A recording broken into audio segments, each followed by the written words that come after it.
क्या होता था जब आप पोर्नोग्राफी की, जैसे आपने कहा कि इस चेन में जो है वो आप फंस गए थे, तो उसमें होता क्या था, कैसा महसूस करते थे और कितना कितना टाइम लग जाता था आपको पोर्नोग्राफी देखते हुए और उसको ढूंढते हुए? इससे निकलने के लिए कभी कोई कोशिश की? जब आप क्लिनिक पे आए, मेरे क्लिनिक पे, तो फिर आपका उस वक्त का क्या एक्सपीरियंस जो वो था? ये इतने ज़्यादा डिमोटिवेटेड थे, मुझे आके कहते हैं मैडम मैं नहीं ठीक होना, मुझसे नहीं ठीक हुआ जा रहा। तो फिर हमने इनको अपने ग्रुप में शामिल किया, जो कि हमारा ख़ास तौर पे एक ऐसा ग्रुप है जिस पे हम मैस्टरबेशन के ऊपर और पोर्नोग्राफी के ऊपर लोगों को उस ग्रुप में शामिल करते हैं। बिस्मिल्लाहिर्रहमानिर्रहीम, अस्सलाम वालेकुम जी। मैं हूं doctor Tahira Rubab, coffee with doctor Tahira Rubab के पॉडकास्ट के साथ आपकी खिदमत में हाजिर हूं। आपको पता है कि coffee with doctor Tahira Rubab podcast में हम ख़ास तौर पे रियल लाइफ लोग जो हैं, जो हीरोज़ हैं अपनी अपनी लाइफ के, उनको आपकी खिदमत में उनकी स्टोरीज शेयर करते हैं, ताकि आप भी जान पाएँ और सीख पाएँ कि लोग किस किस तरह से सर्वाइव किए और किस किस तरह से उन्होंने अपने हालात का मुकाबला करके अपनी लाइफ को बेहतर किया और अपने मसाइल का सामना किया है। आज के पॉडकास्ट में कॉफ़ी विद डॉक्टर ताहिरा रुबाब में एक बहुत ही स्पेशल गेस्ट मेरे हैं। इन्होंने वॉलंटियर किया है, मेरे क्लाइंट रहे हैं। मैं बहुत मशकूर हूँ इनकी कि इन्होंने ये बहुत बड़ा दिल किया है, क्योंकि साइकोलॉजिकल प्रॉब्लम्स होना, सेक्शुअल प्रॉब्लम्स होना और इनके ऊपर बात करना और अपनी स्टोरीज शेयर करना, ये बहुत ही डेयरिंग वाला काम है। लोग आमतौर पे अपने साइकोलॉजिकल प्रॉब्लम, सेक्शुअल या मैरिटल प्रॉब्लम्स के बारे में बात करते हुए बहुत ज़्यादा घबराते हैं। इनसे ख़ास तौर पर रिक्वेस्ट की गई ताकि बहुत सारे और लोग जो कि इस प्रॉब्लम में शिकार हैं, इस प्रॉब्लम में फंसे हुए हैं और उनको लगता है कि शायद वो इससे बाहर नहीं आ सकते, ये उनके लिए एक बहुत शानदार किस्म की मिसाल है, सक्सेसफुल मिसाल हैं, जिन्होंने अपने पोर्नोग्राफी की एडिक्शन को ओवरकम किया है और पोर्नोग्राफी की एडिक्शन को ओवरकम करके माशाल्लाह अब ये बिल्कुल अपनी एक नॉर्मल लाइफ की तरफ जो वो आ गए हैं, अपनी डे रूटीन उसी तरह से काम करते हैं, बाकी सारी चीज़ें जो कर रहे हैं, यानी ये एक सक्सेस स्टोरी है। क्लाइंट अपने का मैं नाम हरगिज़ नहीं बताऊंगी जो आज के हमारे गेस्ट हैं, क्योंकि प्राइवेसी का ख़ास तौर पे ख्याल रखा जाएगा और क्योंकि उन्होंने मास्क चढ़ाया हुआ है, हम उनकी कोई आइडेंटिटी जो है आपसे शेयर नहीं करेंगे। सिर्फ वो अपने प्रॉब्लम के बारे में हमसे शेयर करेंगे और किस तरह से उन्होंने इस पर ओवरकम किया, इसके ऊपर बात करेंगे। अस्सलाम वालेकुम जी। वालेकुम सलाम। कैसे हैं आप? ठीक ना आपने? बहुत बहुत शुक्रिया कि आपने बड़ी हिम्मत का काम किया है कि आप दूसरे लोगों को भी शेयर कर सकें कि आपने पोर्नोग्राफी, जो कि जिसका शिकार हमारी नौजवान नस्ल बहुत ज़्यादा है, आप भी उसका शिकार बहुत शदीद हद तक जो है वो रहे हैं और किस तरह से आपने उसके ऊपर ओवरकम किया, इसके बारे में आज हम बात करेंगे। आपने टाइम निकाला, इसका बहुत शुक्रिया आपका जी। कुछ बताएंगे कि ये मसला शुरू कब हुआ था आपका? शुरू वही यंग एज में हुआ था, जब मैं 15 साल का था। स्टार्ट में आपको पता है माँ बाप जो होते हैं अपने बच्चों को कोई टैबलेट्स, मोबाइल्स ले देते हैं, तो मेरे साथ भी कुछ इस तरह ही हुआ था कि पेरेंट्स ने मुझे टैबलेट ले दी थी। तो स्टार्ट में तो पहले हम उसको गेम्स वगैरह में यूज़ करते थे, आहिस्ता आहिस्ता फिर उसको फिर हमने गलत साइड भी जाना शुरू कर दिया। कोई दोस्त वगैरह भी इस तरह थे, उन्होंने भी थोड़ा इस तरफ लगा दिया, तो फिर इस तरह फिर वो उस चेन में फंस गया आहिस्ता आहिस्ता, तो फिर खुद निकलना काफ़ी मुश्किल हो गया था। ओके, क्या होता था जब आप पोर्नोग्राफी की, जैसे आपने कहा कि इस चेन में जो है वो आप फंस गए थे, तो उसमें होता क्या था, कैसा महसूस करते थे और कितना कितना टाइम लग जाता था आपको पोर्नोग्राफी देखते हुए और उसको ढूंढते हुए? उसके बेसिकली साइड इफ़ेक्ट्स काफ़ी होते हैं। आप मिसाल के तौर पे अगर आप इस चीज़ में फंस गए हो ना, तो आपको ऐसे लगेगा आप बाउंड हो गया, आपका ना माइंड काफ़ी स्लो हो गया है, तो जिसकी वजह से ना आपके डेली रूटीन के काम वगैरह में काफ़ी, कोई स्टडीज़ वगैरह में काफ़ी इफ़ेक्ट होती है इससे। तो यही मेरे साथ हुआ था, जिसकी वजह से ना काफ़ी मैं और ज़्यादा इसमें पढ़ना शुरू हो गया था, तो इस तरह। ओके, कितना टाइम लग जाता था आपको पोर्नोग्राफी देखने में, यानी पॉन्स कितना टाइम लगाते थे और दिन का कौन सा वक्त जो था, या किसी भी वक्त शुरू हो जाता था? मोस्टली तो रात का टाइम होता था और सुबह भी कभी कभार। ओके, तो कभी क्या फैमिली के साथ इस दौरान आपका ताल्लुक कैसा रहा जब आप इस सारी एडिक्शन का शिकार हो रहे थे? वैसे तो ताल्लुक सबके साथ अच्छा है, लेकिन थोड़ा जब मूड ऑफ हो जाता है इसको देखने के बाद, तो थोड़ा अफेक्ट हुआ था उस पर। अफेक्ट हुआ था। क्या कभी आप, यानी इसकी वजह से ऐसा हुआ कि ज़्यादातर अकेले रहना और इस तरह की चीज़ें वगैरह कभी होती हों? ये थोड़ा लॉन्ग टाइम में जाके, स्टार्ट में नहीं हुआ था, थोड़े कुछ सालों बाद जाके ये चीज़ मुझे होना शुरू हुई थी मेरे साथ। क्योंकि आप जैसे मैंने बताया ना, इसके काफ़ी इफ़ेक्ट्स होते हैं, तो उस इफ़ेक्ट्स की वजह से फिर काफ़ी आहिस्ता आहिस्ता फिर मैं थोड़ा लोगों से थोड़ा मिलना जुलना कम हुआ है इसकी वजह से। मतलब कि ये उसके साइड इफ़ेक्ट्स की वजह से थोड़ा ये होता है। अच्छा, पॉन्स देखने के बाद दिमाग में क्या सोच आती थी, क्या हुआ? बेसिकली आप मतलब कि आपको पता है एक एज होती है, उस एज में आप देख रहे होते हैं, आप ना चाहते हुए भी नहीं छोड़ पा रहे होते, क्योंकि ये एक चीज़ की एक्सेस इतनी ओपन है कि मतलब कि कोई इंसान की मर्जी है वो देख रहा है, कोई इसको कोई रोक नहीं सकता। या फिर कोई ये कोई ड्रग्स उस तरह नहीं है फिजिकली आपको बाय करना पड़ रहा है, आपके पास एक मोबाइल है, टैबलेट है, उसमें जब मर्जी चाहो आप उसको एक्सेस कर सकते हो। ओके, इससे निकलने के लिए कभी कोई कोशिश की? घर वालों को पता था कि आप पॉन्स जो हैं वो पॉन के एडिक्शन में जो है वो आ गए हुए हैं, ऐसा कुछ? घर वालों को नहीं पता था, उनको तो काफी एंड पे जाके पता चला, वो ओके, भी किसी गलती से ही पता चल गया उनको। आपकी गलती से? और आपने हाँ। खुद उनको शेयर किया कि आपको ये मसला जो है वो हो रहा है? नहीं, एक दो दफा मतलब कि खुद ही उनको पकड़ लिया पकड़ उन्होंने लिया आपको उन्होंने। ये करते हुए? अच्छा, ठीक है। ये बताइए कि नॉर्मली कितने घंटे जो थे वो लग जाते थे आपको? 2-4 घंटे, आधा घंटा पॉन्स में, या इससे बहुत ज़्यादा, क्या था? मोस्टली जो मेरा टाइम था ना, मैं रात के टाइम देखता, तो काफ़ी उसमें काफ़ी घंटे लग जाते थे, जिसकी वजह से मेरी स्लीप साइकिल काफ़ी ख़राब हो गया था। तो नेक्स्ट टाइम सुबह में काफ़ी लेट उठना, फिर उसकी वजह से काम काफ़ी डिस्टर्ब हो जाते थे, तो ये इस तरह कभी गिल्ट फील होता था कि ये? बहुत ज़्यादा। बहुत ज़्यादा फील होता था। ओके। तो फिर उस गिल्ट से कैसे बाहर निकालते थे अपने आप को? गिल्ट से नहीं पा रहे थे। गिल्ट से बाहर नहीं आते थे, वो हमेशा इसी में ही रहता था कि गलत कर रहे हैं और गलत होता है। अच्छा, ये बताइएगा कि आप जब जिन दिनों में कभी कोशिश की आपने, इससे पहले, अब तो आप माशाल्लाह बहुत इम्प्रूव कर गए हैं, चीज़ें बहुत बेहतर हो गई हैं, कभी आपने इससे पहले कभी कोशिश की कि आप इससे बाहर निकल सकें, और उसके लिए आपने क्या तरीके इस्तेमाल किए? काफ़ी कोशिश की थी, जैसे बिजी रखना अपने आप को, थोड़ा टाइम घर से बाहर रहना। तो इस तरह मैं स्नूकर काफ़ी खेलता था पहले, तो काफ़ी सारा सारा दिन मैं स्नूकर क्लब में रहता था। तो काफ़ी कोशिश की, अपने आप को बिजी रखा, जिम ज्वाइन किया लेकिन फिर भी खुद अपने तौर पे करना काफ़ी मुश्किल था, लेकिन क्योंकि वो दोबारा उसमें पड़ जाते थे।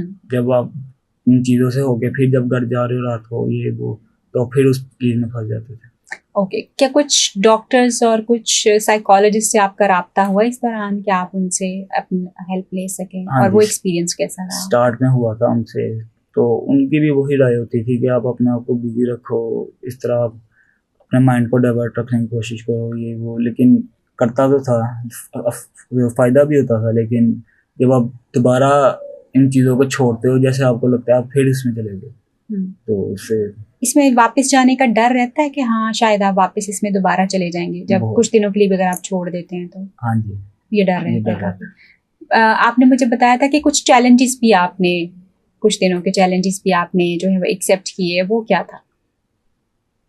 चैलेंजेस उसमें यही होता है कि आप अपने आप को टारगेट देते हो कि आपने इस तरह चलना है ये वो, तो लेकिन वो खुद अपने तौर पे नहीं पूरा किए जा रहे थे, नहीं हो पा रहे थे। नहीं हो पा रहा। इनके बारे में मैं एक बहुत अच्छी बात खुद कहूँगी कि जब ये खुद नहीं मेरे पास आए थे, मेरे पास इनके पेरेंट्स सबसे पहले आए थे। तो मैं ये समझती हूँ कि वो पेरेंट्स बहुत समझदार थे, बहुत उनको समझ थी इन चीज़ों की कि उनका बेटा जो है वो शायद किसी एक ऐसी चीज़ में फंस चुका है जहाँ से निकलना, उसके लिए खुद से निकलना बहुत मुश्किल जो है वो हो गया है। तो उन्होंने आके मुझे बताया कि जी इनकी हालत जो है वो काफ़ी ज़्यादा ख़राब है, बिल्कुल सारा दिन बस अकेले रहना, किसी से बातचीत नहीं करना, और इतना ही अपने आप को हेल्पलेस फील करते थे कि उन्होंने बताया कि ये बहुत ज़्यादा रोते थे कि मेरी कोई मदद कर सके, मुझे कोई इस मसले से बाहर निकाल सके। मुझे नहीं समझ आता कि मैं कैसे इससे बाहर निकलूँ मैं। और ऑफ कोर्स वो जो एक जनरल सा हमारा एक कॉन्सेप्ट होता है कि जी हम शादी नहीं कर सकते या हम अगली अपनी लाइफ नहीं स्टार्ट कर सकते, वो सारे कंसर्न्स थे। तो जब मैं इनके पेरेंट्स से बात कर रही थी तो मैंने उन्हें कहा कि, एंड उन्होंने एक बड़ी अच्छी बात और की कि वो बहुत सारे डॉक्टर्स के पास गया है, लेकिन वो कहता है कि जी मुझे कोई डॉक्टर ओन नहीं कर रहा उस तरह से, मुझे लगता नहीं कि वो ठीक हो जाएगा। तो मैंने कहा ठीक है, आप उनको लेके आइए यहाँ पे। फिर जब आप क्लिनिक पे आए, मेरे क्लिनिक पे, तो फिर आपका उस वक्त का क्या एक्सपीरियंस जो वो था? उस टाइम भी जब मैं आपके पास आया था, आपने पहले मुझे वही स्ट्रेटजी बताई थी जो दूसरे डॉक्टर बता रहे थे, अपने आप को डाइवर्ट रखो, बिजी रखो। और आपने मुझे कहा भी था अपनी मोटिवेशन में चेक करवाओ। मैं आपने 1-2 सेशन बने आपके लिए, आपने मुझे टारगेट्स दिए, तो नेक्स्ट टाइम आके मैं बताता था कि इतना मेरे से हुआ, इतना नहीं हुआ। तो इनकी ये ख़ास बात ये थी कि मैंने कहा मुझे ये यकीन होना चाहिए कि ये वाकई ही बहुत मोटिवेटेड है अपनी चीज़ से निकलने के लिए, तो मैं इसको हेल्प ज़रूर करूँगी। जो कि मुझे इन्होंने दिखाया कि वाकई ही ये बहुत ज़्यादा मोटिवेटेड थी। जो चीज़ें मैं इनको बता रही थी, जो टेक्निक्स मैं इनको बता रही थी, ये उनको फॉलो कर रहे थे। ऑफ कोर्स ये इतनी स्वेयर कंडीशन में थे कि ये ऑल ऑफ सडन उससे बाहर नहीं आ सकते थे। फिर उन टेक्निक्स के साथ उनको यूज़ करते करते फिर आगे क्या हुआ? फिर इसी तरह 2-3 सेशन के बाद आपके पास दोबारा आया, थोड़ा डिमोटिवेटेड सा, तो फिर आपने फिर थोड़ी मदद वगैरह की, ग्रुप में ऐड करवाया मुझे। जी, बिल्कुल, ग्रुप में ऐड करवाया। और उस ग्रुप के बाद क्या हुआ? उस ग्रुप के बाद आपकी चीज़ें बेहतर होना शुरू उस हुई? ग्रुप के बाद काफ़ी चीज़ें बेहतर हुई। यानी ये इतने ज़्यादा डिमोटिवेटेड थे, मुझे आके कहते हैं मैडम मैं नहीं ठीक होना, मुझसे नहीं ठीक हुआ जा रहा। तो फिर हमने इनको अपने ग्रुप में शामिल किया, जो कि हमारा ख़ास तौर पे एक ऐसा ग्रुप है जिस पे हम मैस्टरबेशन के ऊपर और पोर्नोग्राफी के ऊपर लोगों को उस ग्रुप में शामिल करते हैं और उनको सपोर्ट करते हैं कि वो अपने इस प्रॉब्लम के से बाहर आ सकें। कितने महीने हो गए अब आपको हमारे साथ? अभी मुझे 2 मंथ्स हो गए। 2 मंथ्स हो गए। 2 मंथ्स में आपको अपने कितना चेंज अपने अंदर जो है अभी तक नज़र आया है कि अब आप इस काबिल हो गए? क्योंकि मैं अब ये देख सकती हूँ कि इनसे अपनी रूटीन भी मेंटेन नहीं होती थी। वो रूटीन और इनके चेहरे के ऊपर वो जो एक बड़ी उदासी और मायूसी सी थी, वो चीज़ें वो हैं जो हम खुद ऑब्ज़र्व कर सकते हैं, शायद ये ना देख पाएँ। वो उदासी और मायूसी इसके चेहरे पे हमें नज़र नहीं आती। अब इसकी बॉडी में एक एक्टिवनेस जो है वो नज़र आती है मुझे। और इसी तरह से ये बात करते हुए पहले थोड़ा-सा शाय सा फ़ील करता था। अब वो शायनेस इसकी काफ़ी ज़्यादा ओवरकम जो है वो हो चुकी है। कॉन्फिडेंस माशाल्लाह इसका बूस्ट हुआ है। आप खुद ये तो मेरी ऑब्ज़र्वेशंस हैं आपके बारे में कि ये चीज़ें जो हैं वो मैंने खुद ऑब्ज़र्व की हैं।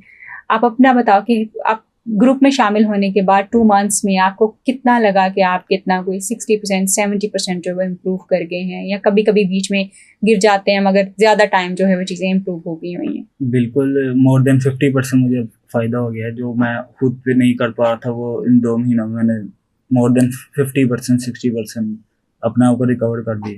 Very nice. तो अभी इसी को थोड़ा लॉन्ग टर्म लेके चलेंगे, इंशाल्लाह फिर उसमें बेहतर हो रिजल्ट्स जाएगा। आएँगे। अपने सुनने वालों को क्या एडवाइस करोगे जो लोग इस वक्त, क्योंकि ऑफ कोर्स जब ये लोग सुनेंगे और उनको ये हिम्मत होगी कि आपने इतने मुश्किल अपने मसले, क्योंकि मैं तो उसकी एविडेंट हूँ, मैं शायद उन्होंने अपने बारे में बड़ा कम बताया, अपनी तकलीफ़ के बारे में बहुत कम बताया, मगर मैंने वो तकलीफ़ इसकी देखी हुई है कि वो कितनी ज़्यादा इसकी तकलीफ़ थी और कितनी ज़्यादा इसकी बेबसी थी, जिसके मारे ये आके क्लिनिक पे ये बात कहता होता था कि मुझे बचा लें, मुझे कुछ कर लें, मेरा कुछ हल निकाल दें, कुछ कर लें। यानी वो बहुत बेबसी होती थी। लेकिन आज ये वही बंदा 2 महीनों के बाद आपके सामने बैठा हुआ ये बात कर रहा है कि he has improved a lot. शायद इसको अभी खुद भी नहीं पता कि कितना ये इम्प्रूव कर चुका हुआ है। कुछ चीज़ें बहुत सारी ऐसी हैं जो हमारी हैं। बहुत सारे लोग जो कि इसको सुन रहे हैं, देख रहे हैं, ये सिर्फ़ उनके लिए एक इंस्पिरेशन है। क्या कहेंगे अपने सुनने वालों और देखने वालों के लिए? सुनने वालों को यही बताएँगे कि कभी-कभार इंसान फँस जाता है, खुद अपने आप को ठीक नहीं कर पा रहा, तो उसको ज़रूर चाहिए कि वो किसी की हेल्प ले ले, किसी ऐसे बंदे की जो आपको लगता है कि आपकी हेल्प कर सकता है। ज़रूर इन किसी बंदे की हेल्प लेनी चाहिए, और इससे ये आपका अपना ही फ़ायदा है। आपके ख्याल में हेल्प लेने से लोग इससे बाहर निकल हाँ सकते हैं? जी, ज़रूर निकल सकते हैं। यानी आप किसी ऐसे बंदे से ज़रूर हेल्प लें जो कि आपको वाक़ई ही पोर्नोग्राफ़ी और मैस्टरबेशन की जो एडिक्शन है उससे बाहर निकाल सके। उसके लिए आप हमारा ग्रुप भी जॉइन कर सकते हैं। आप मेरे क्लिनिक को विज़िट कर सकते हैं। जो हमारे क्लाइंट अभी बैठे हैं, जैसे बहुत सारे और लोग जो हैं हमारे उस ग्रुप का हिस्सा हैं। आप चाहें तो उस ग्रुप में शामिल होकर अपने इन प्रॉब्लम्स को ओवरकम कर सकते हैं। थैंक यू सो मच जी, यहाँ आने के लिए, अपनी स्टोरी लोगों के साथ शेयर करने के लिए। मुझे उम्मीद है कि बहुत सारे लोगों को आपसे हिम्मत मिलेगी कि वो भी अपने इस प्रॉब्लम के ऊपर काम करते हुए इससे बाहर निकल सकें, क्योंकि हमारी यंग लॉट जो है, यंग जनरेशन जो है, उसका एक बहुत बड़ा नंबर पोर्नोग्राफी की लत में बहुत बुरी तरह फंस चुका हुआ है।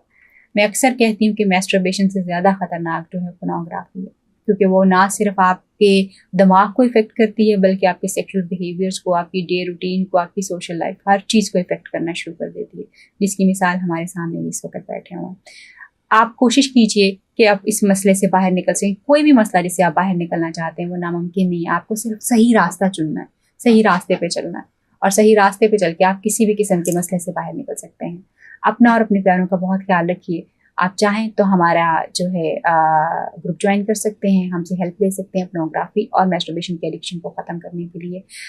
ये podcast coffee plan DHA Phase 5 की तरफ से इसको पावर किया गया है। ख्याल रखिए जी, अल्लाह हाफिज़।